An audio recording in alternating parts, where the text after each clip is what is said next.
지금 수도권 아파트가 심상치 않습니다. 2022년 말 바닥을 찍었던 수도권 아파트는 반등을 시작했고 현재는 전고점을 향해서 가고 있는 상황입니다. 지금 보시는 이 그래프는 동탄 신도시의 한 아파트인데요. 2021년 8월 최고점을 찍은 후 2022년 말에는 약 35% 정도인 5억가량이나 하락했습니다. 하지만 이 아파트는 그 이후 전저점 대비 30%나 상승하면서 이제 전 고점을 향해 가고 있는 상황입니다. 지금 수도권의 입지가 괜찮은 곳들의 아파트는 대부분 방금 보여드린 동탄 신도시와 같은 상황입니다. 누군가는 이 상황을 보고 이제 아파트는 상승장에 돌입했다라고 하고 또 누군가는 가짜 반등이니 곧 하락할 거니 속지 말라고 합니다. 두 부류의 의견 모두 어느 정도 맞는 말이지만 저는 지역과 아파트마다 다르게 봐야 한다라고 생각하는데요. 몇 가지 지표들만 확인한다면 앞으로 상승할 아파트와 하락할 아파트는 너무 쉽게 알아낼 수 있습니다. 오늘은 지금 상황에서 절대 사면 안 되는 아파트와 그 이유는 무엇인지부터 그러면 앞으로 우리는 어떻게 해야 할지까지 전부 말해보려고 합니다. 지금 내 집 마련을 하려는 분들부터 아파트 투자를 하려는 분들, 앞으로 아파트 매수에 막막하신 분들에게는 큰 도움이 될 영상이니 꼭 끝까지 시청해주세요. 먼저 현재 상황은 어떨까요? 대부분은 2023년 하반기 기준 부동산 시장이 괜찮다고 생각할 겁니다. 수도권의 아파트를 클릭해서 시세를 확인하면 지금 하락하고 있지 않고 상승 중이라는 것을 알 수 있습니다. 실제로 먼저 봤던 동탄의 아파트는 37%가량 상승했고 서울 강동구 고덕의 아파트 또한 30%가량 상승, 수원 강교의 아파트도 28% 정도 상승했습니다. 이렇게 수도권 아파트는 현재 상승 중인 것처럼 보입니다. 청약 경쟁률 또한 높아졌습니다. 최근 검단 신도시에서 분양한 단지들은 33평 기준 6억 정도의 가격에 분양을 했는데요. 불과 몇 달 전에 분양했으면 미분양이 될 아파트들이 지금은 최소 수십 대 1에서 많게는 100대 1 이상의 청약 경쟁률이 나오고 있습니다. 기존 주택시장은 물론 신규 주택시장까지도 전부 시장 상황이 좋아지고 있습니다. 어떻게 보면 당연한 게 기존에 지어진 기축 아파트의 가격이 올라가면 새로 분양하는 아파트의 가격이 상대적으로 메리트가 있기 때문에 분양이 잘 될 수밖에 없습니다. 또한 최근에는 악성 미분양으로 골치를 앓고 있던 수도권의 많은 아파트들이 완판이 되어가고 있는데요. 수원의 수원성 중흥 S클래스, 경기도 의왕시의 인덕원 자이 SK뷰, 인천의 두산 위브더 센트럴, 작전 한라 비발디 등 미분양이 발생했던 아파트들도 최근 몇 개월 사이에 모두 완판이 되었습니다. 이렇게 지금 부동산 상황이 좋아진 건 누구나 알 수 있습니다. 하지만 이럴 때일수록 조심해야 합니다. 특히 저는 바닥 대비 30%가량 상승한 곳은 특히 더 조심해야 한다고 생각하는데요. 앞으로 더 오르면 어떻게 하지라는 마음으로 조급히 매수한다거나 지난 상승장처럼 또다시 오르길 바라는 마음으로 투자하는 일은 없어야 합니다. 물론 단기적으로 조금 더 오를 수는 있습니다. 지금 가격에서 10% 정도 더 올라서 전 고점과 가까운 가격을 찍을 수도 있겠죠. 하지만 저는 그럴 가능성도 크진 않다고 보고 만약에 조금 더 오른다고 하더라도 그 이상의 상승은 힘들 거라고 보고 있습니다. 예를 들어서 지금 보시는 동탄의 아파트가 8월 23일 찍은 12억 7,500만원에서 10%가 올라서 14억이 된다고 해도 그 이후에는 다시 침체되거나 하락한다고 보고 있습니다. 그러면 저는 어떤 근거로 이렇게 생각하는 걸까요? 그 이후에는 여러 가지 이유와 지표들이 있습니다. 먼저 단기적인 상황을 보자면 지금 보시는 그래프는 동탄 신도시에서 전저점 대비 30% 이상 상승한 아파트의 매물수를 나타낸 그래프인데 2023년 5월 불과 58개밖에 없던 매물수가 지금은 95개로 37개나 증가했습니다. 매물수 증감은 부동산 현장 분위기를 대변해주는 중요한 데이터인데요. 집을 소유한 입장에선 가격이 오를 때 나도 그 가격 혹은 그 이상의 가격을 받으려고 더 높은 효과의 매물을 내놓습니다. 하지만 집을 사려는 입장에서는 그 가격에 사기에는 부담이 되고 너무 비싸다고 생각을 하게 됩니다. 이렇게 매도자와 매수자가 생각하는 가격의 차이가 커질수록 매물은 계속해서 쌓이게 되는데요. 지금 상황이 그 상황이라고 생각합니다. 이렇게 매물이 계속 쌓이다 보면 결국 매도자는 가격을 낮춰서 매물을 내놓게 되고 그 가격에 거래가 되면서 가격은 하락합니다. 매물이 증가하고 있다는 말은 가격이 하락할 가능성이 더 높다는 말과도 같습니다. 또 다른 데이터를 보면 최근 실거래 가격과 네이버 부동산에 나와 있는 매물 호가를 보면 알 수 있는데요. 2023년 8월에는 12억 7,500만원의 거래가 되었고 9월에는 1층이 11억 6,500만원의 거래가 되었습니다. 층수를 고려하면 실거래 기준 시세는 12억 중반 정도 된다고 할 수 있습니다. 하지만 현재 네이버 부동산에 나와 있는 호가를 보면 12억 1천만원 정도에도 로얄층이 나와 있는 것을 알 수 있습니다.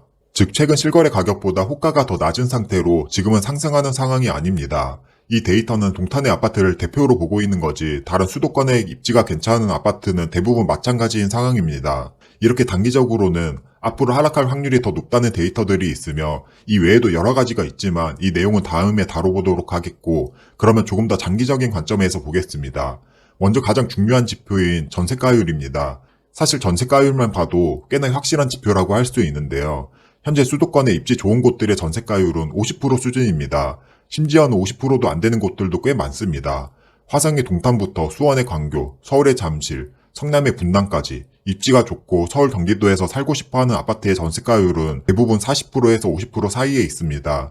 전세가율이 낮다라는 말은 전세가 대비 매매가가 높다는 말이고 그만큼 매매가에 거품이 끼어 있다는 말과도 같습니다. 그리고 거품이 낀 매매가는 언제든 떨어질 수 있습니다. 그러면 여기서 지금 전세 매물도 줄어들고 있고 전세난이 시작되면 전세가가 오르고 매매가도 오르는 것 아니냐라고 할 수도 있는데요. 전세가가 매매가를 밀어 올리는 상황은 이미 전세가율이 80% 이상은 되었을 때 나타나는 상황입니다. 전세가와 매매가가 거의 붙어서 가격 차이가 없어졌을 때 전세를 살 바에는 조금 더 주고 매매를 하자고 하는 경우이죠. 하지만 지금은 전세가율이 50%가 채 안 되기 때문에 여기서 전세가율이 10% 더 오른다고 해도 아직 50%대입니다. 지금은 전세가가 매매가를 위로 올릴 수 없는 상황이고 전세가가 조금 더 오른다고 해도 여전히 전세가율은 낮은 상황입니다. 결론은 지금 상황에서 보자면 전세가율이 40%대인 아파트들은 가격이 오를 확률보다 횡보하거나 내릴 확률이 높습니다. 특히 초보자분들은 이 내용은 꼭 기억하고 내 집 마련을 하셨으면 좋겠습니다. 앞으로 수도권 아파트 시장이 힘들어질 또 다른 이유는 금리입니다. 특히 입지가 좋은 곳 10억 이상 하는 고가의 아파트들에게 영향이 더 크게 미칠 내용인데요. 현재 기준금리는 3.5%로 6연속 동결한 상황입니다. 평균 금리보다 높은 고금리 상황이 지속되면서 대출 이자 부담이 점점 심해지고 있습니다. 고가의 아파트를 대출을 받고 매수를 한 경우 대출 이자가 계속 더 많이 나오기 때문에 부담이 더 심해지고 있습니다. 2021년에만 해도 2.5%만 내도 되던 이자를 지금은 그 2배인 5% 이자를 내야 합니다. 금리는 언제 내릴지 혹은 다시 오를지 계속 동결할지 알 수 없지만 지금과 같은 상황이 지속된다면 비싼 아파트 가격에 대한 대출을 감당할 능력이 조금씩 더 떨어지게 됩니다. 특히 지금과 같이 다시 오른 아파트를 받아줄 매수자는 더 감소하게 되며 이는 앞으로 하락 쪽에 더 무게가 실리게 됩니다. 그러면 한 가지 예시를 들어볼게요. 경기도에서 상급지라고 할 수 있는 수원의 광교입니다. 지금 보시는 아파트는 광교에서도 대장급 아파트로 올해 초 대비 약 28.5%가량 상승한 것을 볼 수 있습니다. 먼저 매물로 나와 있는 매물 수를 살펴볼 건데요. 올해 초에는 45개였던 매물이 현재는 75개로 총 30개나 늘어난 것을 알 수 있습니다. 실거래 가격과 호가를 비교했을 때도 실거래가보다 호가가 더 저렴한 것을 확인했는데요. 최근 거래된 가격은 13억 후반에서 15억대까지 있었습니다. 하지만 네이버 부동산에 있는 매물은 13억 7천만 원으로 최근 거래된 아파트 가격보다도 더 낮은 매물이 나와 있습니다. 이전에 거래된 아파트보다 더 저렴한 가격에 살 수 있습니다. 높아진 가격을 받아줄 사람은 점점 없어지고 이렇게 매물은 계속 쌓이다가 가격 또한 더 낮아지는 현상이 똑같이 발생했습니다. 마지막으로 전세가율 역시 50% 수준으로 낮은 것을 볼 수 있습니다. 이런 곳은 지금 집을 사면 안 됩니다. 모든 데이터가 상승하기에는 어렵다는 지표를 나타내고 있습니다. 단순히 이미 올랐으니 떨어진다라고 추정을 하는 게 아닙니다.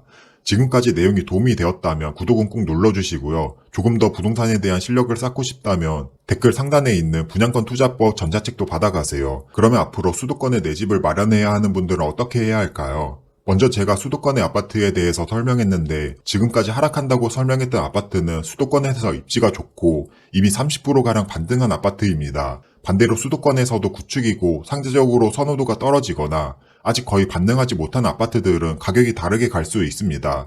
지금 보시는 그래프는 KB 부동산에서 매주 발표하는 경기도 가격 지수 그래프입니다. 이전 광교, 동탄 등의 아파트 매매가를 보면 지금 상황에서 매매 지수가 급격히 증가해야 하는데 아주 조금씩 증가했습니다. 그 이유는 경기도 전체 아파트의 평균이기 때문입니다. 이 말은 입지가 좋고 고가의 아파트들은 반등을 크게 했지만 어떤 아파트들은 아직 반등하지 못했다는 말과도 같습니다. 다시 반대로 생각해보자면 조금 더 좋은 아파트가 반등을 했는데 상대적으로 조금 덜 좋은 아파트가 그대로라면 어떤 아파트가 오를 확률이 높을까요? 당연히 덜 오른 아파트일 것입니다. 여기에 추가로 하락의 지표로 살펴봤었던 매물 증감 추이, 전세가율과 같은 여러 지표들을 본다면 앞으로 오를 확률이 높은 아파트 또한 알 수 있습니다. 이런 아파트들에 대해서도 추후 유튜브 내용으로 다뤄보려고 하고요. 오늘 내용을 요약해보자면 지금 수도권 입지 좋은 아파트에 투자할 때는 아닙니다. 여러 지표들이 그 이유들을 말해주고 있으며 꼭 주의해야 합니다. 반면 전세가율이 높거나 건축 원가도 안 나오는 아파트이거나 입주 물량과 같은 성향적인 요인에 의해서 가격이 눌렸다거나 안전마진이 보장된 청약 당첨의 경우에는 아직 충분히 괜찮다고 생각합니다. 그럼 오늘 영상은 여기서 마무리하도록 하고 도움이 되셨다면 구독과 좋아요 부탁드립니다.